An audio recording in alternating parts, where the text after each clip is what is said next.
Ekoran daripada wabak COVID-19 yang berlaku pada tahun 2020, pihak kerajaan telah melaksanakan Perintah Kawalan Pergerakan PKP kepada rakyat dan turut memberi impak negatif kepada sektor pekerjaan.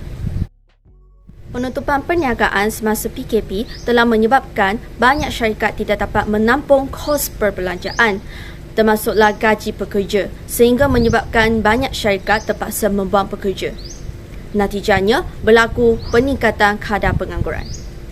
Dalam video ini, kita akan membincangkan isu pengangguran semasa pandemik COVID-19 secara mendalam dengan memberikan informasi yang berkaitan dengan statistik pengangguran, sektor ataupun bidang yang terkesan, faktor-faktor peningkatan kes pengangguran dan juga cara-cara penyelesaian. Statistik ini menunjukkan peningkatan pengangguran secara mendadak sewaktu awal pelaksanaan Perintah Kawalan Pergerakan PKP pada tahun 2020.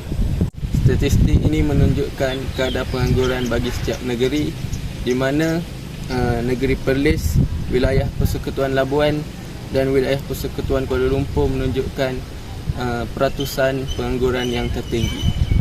Beberapa bidang yang terjejas akibat daripada COVID-19 sekaligus menyumbang kepada isu pengangguran di Malaysia.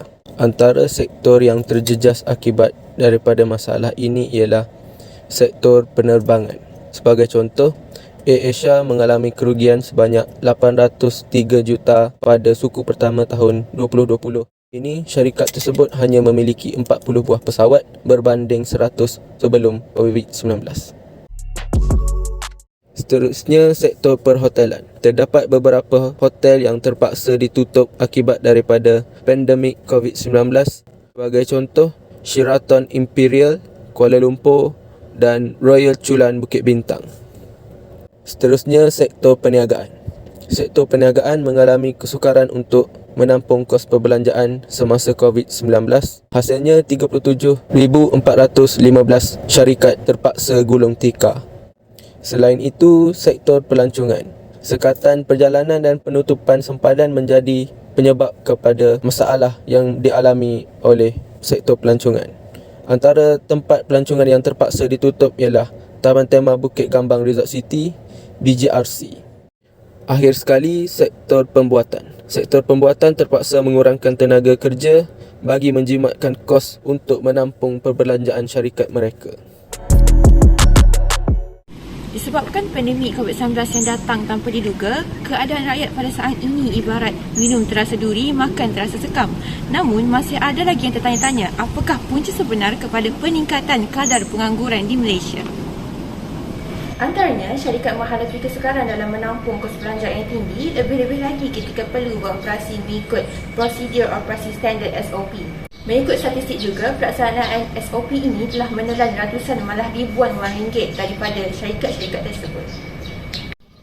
Bukan itu sahaja, ada juga syarikat yang telah diisytiharkan bankrupt dan terpaksa membuang semua pekerja.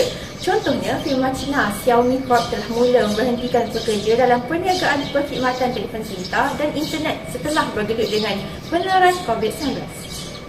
Di samping itu, kurang kehadiran pelanggan di premis perniagaan kerana pelaksanaan Perintah Kawalan Pergerakan PKP juga menyumbang kepada peningkatan kadar pengangguran di Malaysia. Bahkan, ada juga premis perniagaan yang terpaksa ditutup buat sementara waktu sehingga keadaan kembali stabil. Cara penyelesaian pertama bagi mengurangkan kes pengangguran semasa COVID-19 adalah dengan menyediakan bantuan kewangan. Kerajaan memberikan bantuan kewangan kepada individu yang ingin memulakan perniagaan sendiri supaya dapat memperbanyakkan industri kecil dan sederhana IKS yang dilihat mampu mewujudkan dan menyediakan peluang pekerjaan yang lebih baik dalam tempoh pandemik ini. Cara penyelesaian yang seterusnya adalah dengan memberikan bantuan kepada golongan B40 dalam bajet 2022. Sistem insurans pekerjaan SIP Prihatin ialah bantuan kewangan khas kepada individu yang hilang pekerjaan dan masih belum bekerja sepanjang tempoh pandemik. Kerajaan telah memperuntukkan sebanyak 150 juta ringgit Malaysia untuk menjayakan program ini. Dalam program ini, ianya adalah allowance mencari pekerjaan bagi tempoh 2 bulan khas untuk mereka yang tidak dilindungi di bawah Perkeso dan juga individu yang sedang menganggur dan masih aktif mencari pekerjaan.